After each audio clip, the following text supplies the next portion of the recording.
Hello everyone, यहाँलाई फेरि पनि च्यानल टेक सिसमा स्वागत छ। सो यस भिडियोमा हामी के सिक्नेछौँ भन्दाखेरि फाइल अपलोडको बारेमा सिक्नेछौँ। हाम्रो पिएचपीको पिएचपीमा चाहिँ फाइल इमेजहरू कसरी अपलोड गर्ने भन्ने कुरा हामी सिक्नेछौँ। सो सबैभन्दा पहिला फाइल अपलोड गर्नुको लागि हामी एउटा फर्म क्रिएट गर्छौँ। सो फर्म क्रिएट गर्दाखेरि पहिला हामी यहाँनिर एउटा हेडिङ दिन्छौँ H2 भनेर एउटा हेडिङ दिउँ। सो अपलोड फाइल्स भनेर एउटा हेडिङ दिउँ र अब हामी एउटा फर्म क्रिएट गर्छौँ।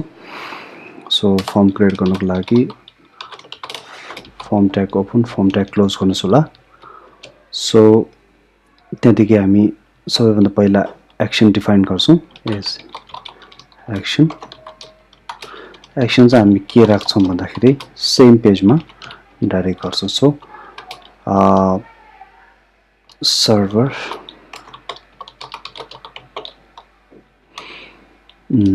PHP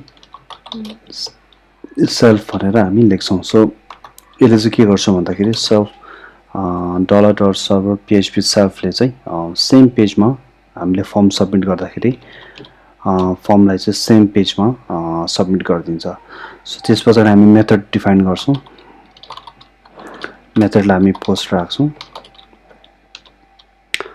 र तपाईले फाइलहरू अपलोड गर्नु हुँदाखेरि इमेजहरू अपलोड गर्नु हुँदाखेरि चाहिँ लेटेस्ट भर्जनको PHPहरूमा चाहिँ तपाईले इन्क टाइप दिनुपर्ने हुन्छ। सो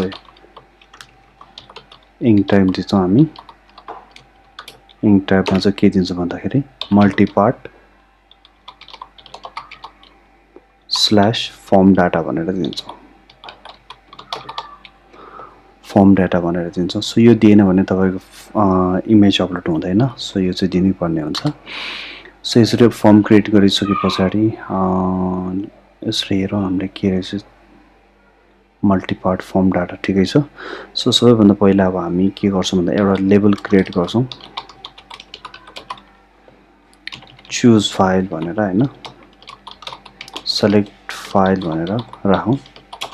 सो त्यस पछाडि हामी के गर्छौँ, एउटा इनपुट क्रिएट गर्छौँ। सो टाइपमा हामी फाइल राख्छौँ। सो ध्यान राख्नु होला, तपाईले इमेज अपलोड गर्नुभन्दा अगाडि फाइल इनपुटको टाइपमा चाहिँ फाइल दिनुपर्ने हुन्छ। सो नेम चाहिँ म IMG भनेर दिन्छु। सो यति गरिसके पछाडि हामी अब बटन क्रिएट गर्छौँ।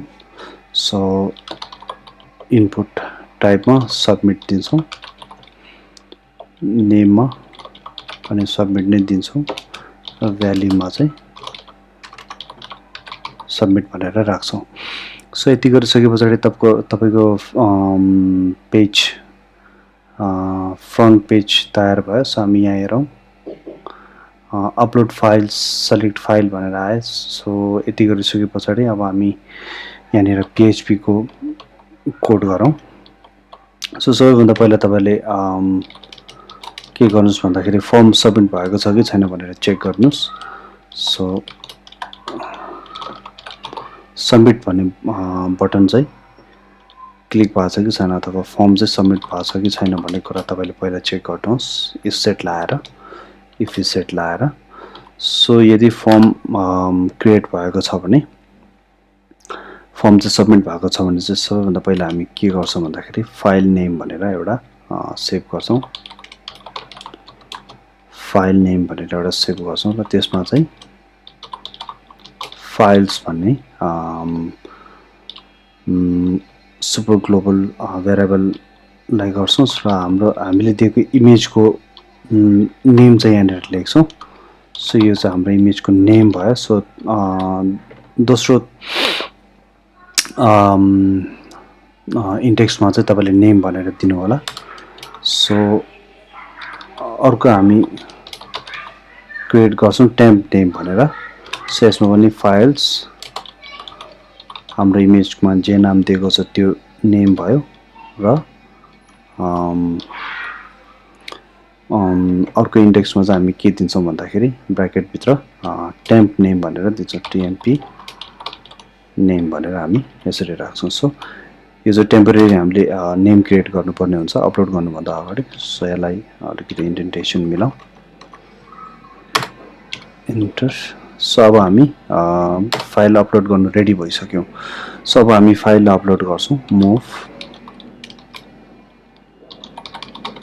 अपलोडेड फाइल भनेर यसरी चाहिँ तपाईँले फङ्सनबाट आफ्नो फाइललाई अपलोड गर्नुपर्ने हुन्छ। सो हामी कुन चाहिँ फाइललाई चाहिँ हामी सेभ गर्छौँ भन्दाखेरि सो सबैभन्दा पहिला चाहिँ हामी टेम्प नेम दिन्छौँ। टेम्प नेम दिनुपर्ने हुन्छ, किनभने कुन फाइलको नेम कुन चाहिँ हो भन्ने कुरा चाहिँ तपाईँहरूले यहाँ राख्नुपर्ने हुन्छ। र सेकेन्डमा चाहिँ हामी लोकेसन दिन्छौँ। सो यसमा हामीले एउटा इमेजेस भन्ने फोल्डर बनाएका छौँ। इमेजेसभित्र फोल्डरमा चाहिँ हामी के राख्छौँ भन्दाखेरि हाम्रो मेन फाइल चाहिँ राख्छौँ। सो यहाँनिर तपाईँले फाइलको नेम दिनुपर्ने हुन्छ। सो यति गरिसके पछाडि हामी एको पनि गर्छौँ यदि फाइल अपलोड भएको छ भने।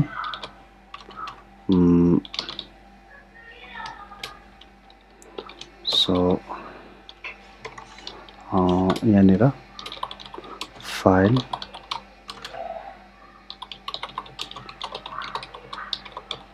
सक्सेसफुली भनेर एउटा मेसेज पनि प्रिन्ट गर्छौँ।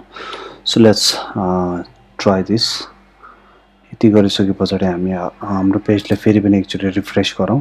सो रिफ्रेस गरिसके पछाडि चुज फाइलमा जानुहोस् होला। सो यहाँनिर मैले एउटा इमेज चेक गर्छु। सो यहाँनिर यो पेज मैले इमेज एउटा मैले चुज गरेँ। चुज गरिसकेपछि सबमिट बटन थिच्छु म।